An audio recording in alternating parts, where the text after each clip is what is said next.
Let us prove the following. In the given figure, A, B, C are points on OP, OQ and OR respectively, such that AB is parallel to PQ and AC is parallel to PR. Show that BC is parallel to QR. In the given figure, A, B, C are points on OP, OQ and OR, and AB is parallel to PQ, AC is parallel to PR. Then we need to prove BC is parallel to QR. Okay, let us move further. So when we observe this figure, we are able to observe the triangle OPQ.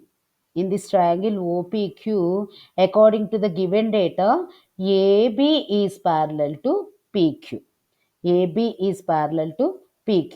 According to basic proportionality theorem మనకి ఏం తెలుసు, ఒక ట్రయాంగిల్లో ఒక సైడ్కి ఒక line parallel line అయినప్పుడు ఆ parallel line మిగిలిన రెండు సైడ్స్ని కూడా ఈక్వల్ ప్రపోర్షనేట్స్లో కట్ చేస్తుంది.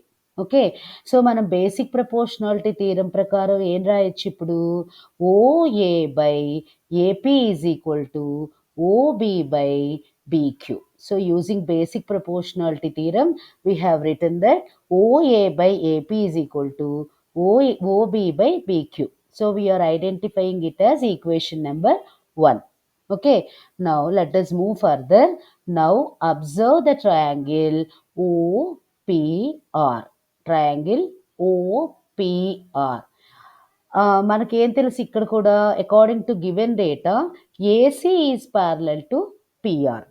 సేమ్ బేసిక్ ప్రపోర్షనాలిటీ థీరం ఇక్కడ కూడా మనం అప్లై చేయబోయేది. బేసిక్ ప్రపోర్షనాలిటీ థీరం ప్రకారము ట్రయాంగిల్లో ఒక సైడ్కి ఒక లైన్ ప్యారలల్ అయినప్పుడు ఆ ప్యారలల్ లైన్ మిగిలిన రెండు సైడ్స్ని ఈక్వల్ ప్రపోర్షన్స్లో కట్ చేస్తుంది.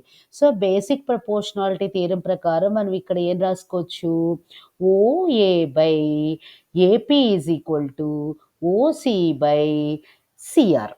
Okay, OA by AP is equal to OC by CR. మనం దీన్ని సెకండ్ ఈక్వేషన్గా ఐడెంటిఫై చేసుకుంటున్నాం అనమాట.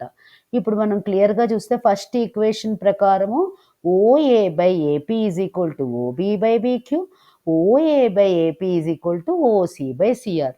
సో మనం ఆబ్వియస్లీ ఏమేమి ఈక్వల్ చేయొచ్చు ఇక్కడ, OB by BO is equal to OC by CR. మనం ఈక్వల్ చేయొచ్చా చేయకూడదా, చేయొచ్చు, రైట్. ఎప్పుడు మనకి ఇప్పుడు క్లియర్గా అబ్జర్వ్ చేస్తే ఏం తెలిసింది మనకి, OB by BQ is equal to OC by CR. OC by CR is equal to OB by BQ. అంటే ఈ రెండు సైడ్స్ కూడా ఈక్వల్ ప్రపోర్షనేట్స్లో కట్ చేయబడ్డాయి అన్నమాట.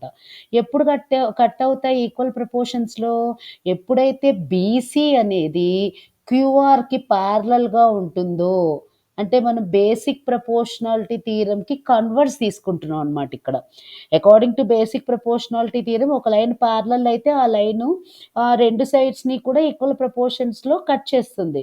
ఇక్కడ మనకి ఏమొచ్చింది, ఆల్రెడీ ఈక్వల్ ప్రపోర్షనేట్స్ని మనం చూపించగలుగుతున్నాం కాబట్టి ఆబ్వియస్గా ఆ లైన్ ఏదైతే ఉందో దాని ఆపోజిట్ సైడ్ అంటే మూడో సైడ్కి కంపల్సరీ ప్యారలల్ అయి ఉంటుందన్నమాట. కాబట్టి మనం ఏం ప్రూవ్ చేయొచ్చు, బీసీ అనేది క్యూఆర్కి ప్యారలల్ అయింది. ఓకేనా, అర్థమైంది కదా. Thank you.